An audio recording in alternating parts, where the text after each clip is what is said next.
It's Ricky Rich with Black Primacy with a quick question. Have you downloaded the Black Primacy app yet? If you haven't, don't worry about it. I just wanted to remind you that it is the #1 way to find Black-owned businesses near you.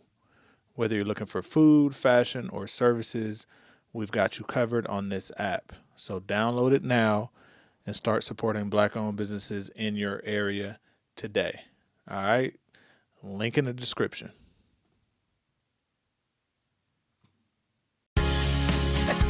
Back now with Consumer Confidential. Have you been thinking about buying a home or refinancing your mortgage? Probably been watching those interest rates pretty closely.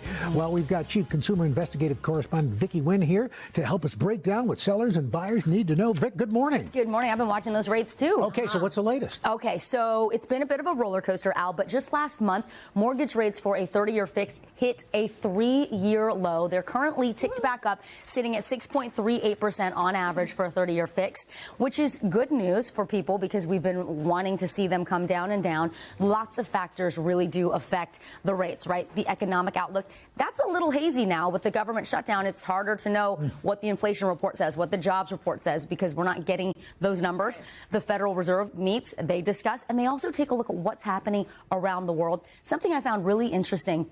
The rate at which people are moving to new homes and new cities is actually the lowest on record, according to the Wall Street Journal. Yeah, they looked at it, and they think it's because older generations aren't moving, they're not selling, so inventory of homes that are available is a problem.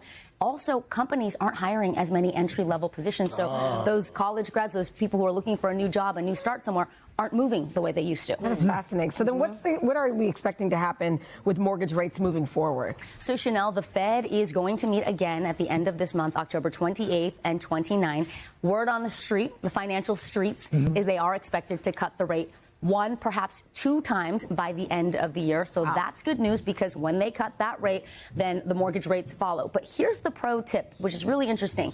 If you have your ducks in a row, you're ready to buy, now is the time to talk to your lender ahead of that October 28th, 29th meeting, because it's really in the days before the Fed meets that the mortgage rates start to go down in anticipation of the cut.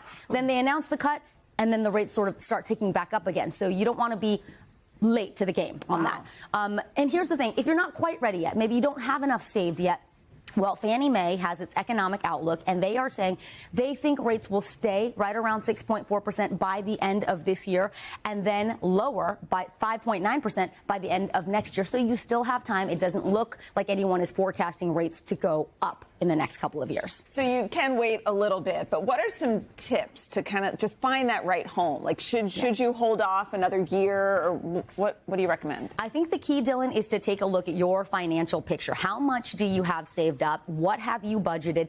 And really looking at what's the down payment going to be? What are the closing costs? Also, don't forget about moving expenses. That's another few hundred or potentially thousands of dollars you might not have anticipated.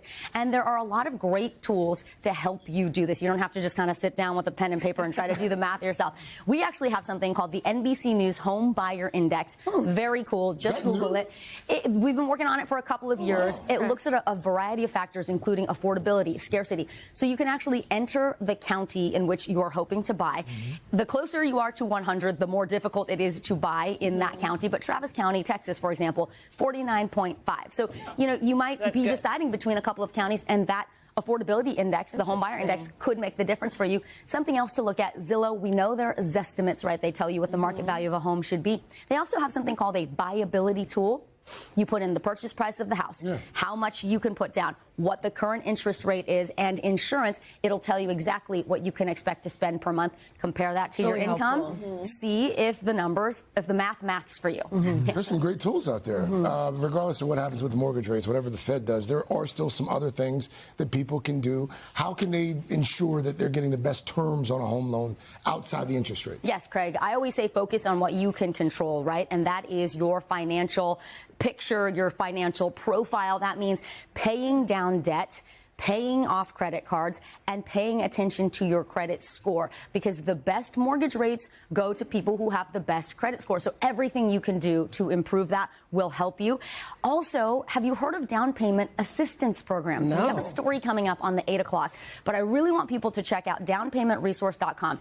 So basically, for people, a lot of times it's first-time home buyers, but not always, and these are programs in all 50 states. This is money from the city, from the county, from your state, tens of thousands of dollars that are either in grants or coming to you in the form of an interest-free loan to help you get into a home. You have to meet certain income requirements. They have to know that you can afford your monthly payments. But there's a lot of money out there to help you buy a home. So make sure you are checking that out. Wow. Shopping multiple lenders. Of course, we do that as we would do with anything to get the best rate. But you also want a lender who knows about all the resources that are out there that can help you. And then finally, consider paying for points. That's where you pay more money up front to lower your interest rate for the long term. Great. This is really helpful. Thank you. Hey, thanks for watching. And don't forget, you can catch the Today Show every morning on NBC or take Today when you're on the go. Just follow the Today podcast on Apple Podcasts, Spotify, or wherever you listen.